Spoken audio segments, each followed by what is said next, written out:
ख़वातीन व हज़रात, आज 11 सितंबर है। स्टॉकहोम स्वीडन से आरफ किसाना की जानब से सलाम कबूल कीजिए। शुमाली यूरोप यानी डेनमार्क, नॉर्वे, फिनलैंड, आइसलैंड और स्वीडन की अहम खबरों पर मुश्तमिल ये व्लॉग आपकी खिदमत में पेश किया जा रहा है। सबसे पहली खबर नॉर्वे से कि नॉर्वे के वज़ीर आज़म जो चीन के दौरे पे हैं, वहाँ नॉर्वे और चीन के दरमियान एक मुआहदा हुआ है जिसके तहत नॉर्वेजियन शहरी अगर चीन जाना चाहें तो 15 दिन तक के लिए वो बगैर वीज़े के जा सकते हैं। लेकिन चाइना के शहरियों को अगर नॉर्वे आना होगा तो उनको वीजा लेना पड़ेगा। नॉर्वे के अलावा आयरलैंड, जर्मनी, स्पेन और पोलैंड के जो शहरी हैं वो भी चीन बगैर वीजे के जा सकते हैं।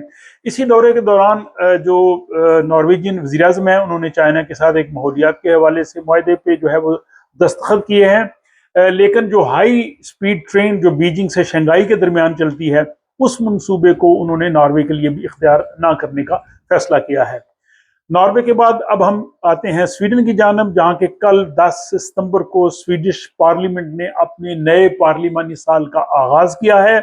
और कल के व्लॉग में आपने देखा कि 6 नए वजीर जो हैं उनको यहाँ पे ओहदे दिए गए हैं। और स्वीडिश वजीर आज़म ने पार्लियामेंट के आगाज के मौके पे खिताब करते हुए कहा है कि उनकी हुकूमत जो है वो गैंग क्राइम्स को निपटने के लिए पूरी तरह प्लान बना रही है और ये उनकी पहली तरजीह है।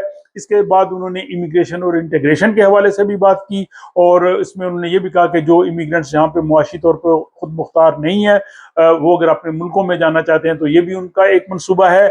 लेकिन हिज़्ब इख्तिलाफ ने वज़ीर आज़म की इस इफ्तिताई तकरीर पर तनकीद की है। उन्होंने कहा कि वज़ीर आज़म ने सेहत आमा के हवाले से, तालीम के हवाले से और क्लाइमेट के हवाले से कोई जो है वो उन्होंने बयान नहीं दिया। इसके बाद अब हम चलते हैं फिनलैंड की जानब। फिनलैंड के दारुल हुकूमत हेलसिंकी में जो लोगों के आने का रुझान जो है वो बदस्तूर जो है वो बढ़ता जा रहा है, अगरचे स्लाइटली ये जो है वो कम हुआ है। अभी 3000 नए लोग जो है वो हेलसिंकी मूव हुए हैं, लेकिन गुज़श्ता साल यहाँ आने वाले लोगों की तादाद 4600 है और इसमें मुल्की और गैर मुल्की दोनों जो है वो शामिल हैं। इसके बाद हम चलते हैं जनाब डेनमार्क की जानब। और डेनमार्क का जो सरहदी मुल्क है जर्मनी, उसने अपने जो बॉर्डर्स हैं उनको कंट्रोल उस पर सख्त किया है और ये ईयू रूल्स के तहत ही उन्होंने किया है। और इसमें उन्होंने पहले से ऑस्ट्रिया, पोलैंड, चेक रिपब्लिक, स्विट्जरलैंड के साथ उन्होंने इसको सख्ती की हुई थी, लेकिन अब इसमें उन्होंने फ्रांस, लक्समबर्ग, बेल्जियम, नीदरलैंड्स और डेनमार्क को भी शामिल किया और 6 माह के लिए उन्होंने जो है वो अपनी बॉर्डर कंट्रोल जो है वो सख्त किया है।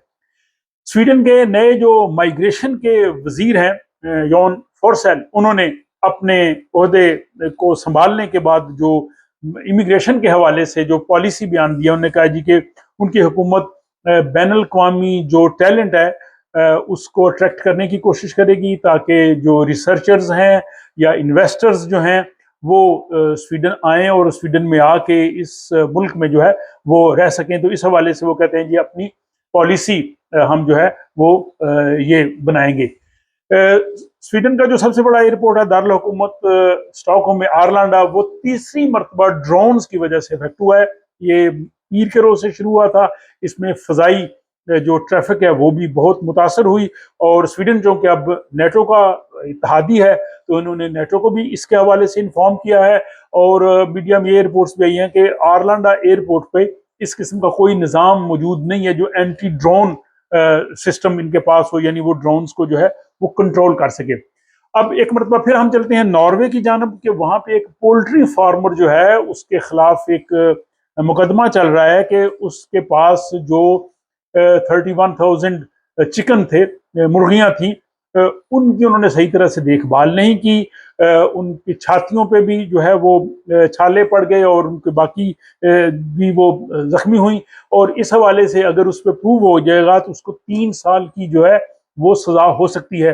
ये ब्रॉयलर्स में अमूमी तौर पे होता है, क्योंकि जब उनका वेट ज्यादा हो जाता है तो उनकी छाती नीचे लगती है, तो उसके लिए अच्छी बेडिंग वगैरह ना दी जाए तो ये प्रॉब्लम हो सकती है। बट ये नॉर्वे में जो है वो उस पोल्ट्री फार्मर के खिलाफ जो है वो केस चल रहा है।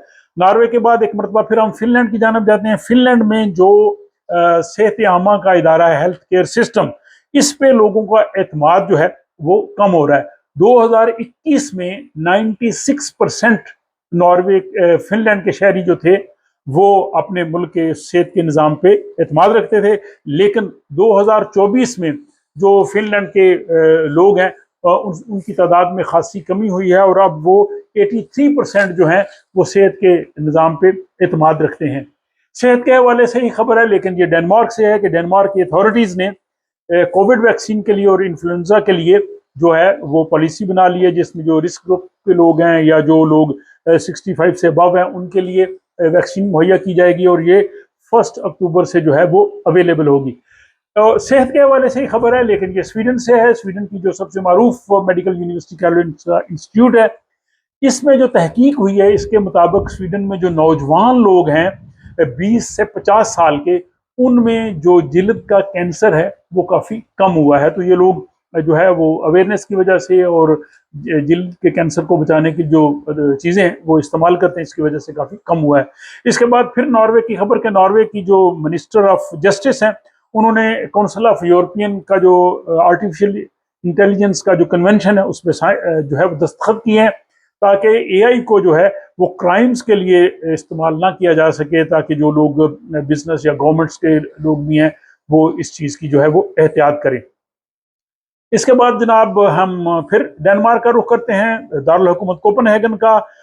और डेनमार्क में 18,000 नए लोग जो हैं वो डेनिश सिटीजन बने एक साल में, और जो वहाँ पे नए शहरी बनते हैं उनको फिर एक तकरीब में बुलाया जाता है, और ये 2006 से ये जो है वो सिलसिला जारी है।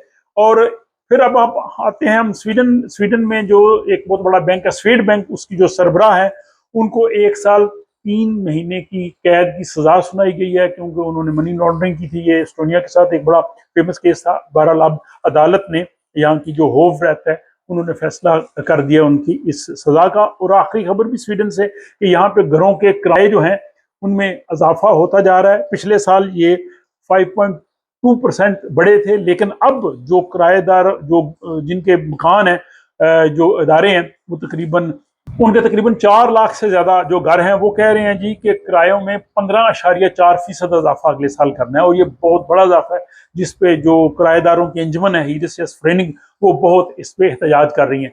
तो ये थी जनाब नॉर्डिक अपडेट्स, नॉर्डिक विजन, शुमाली यूरोप की अहम खबरें।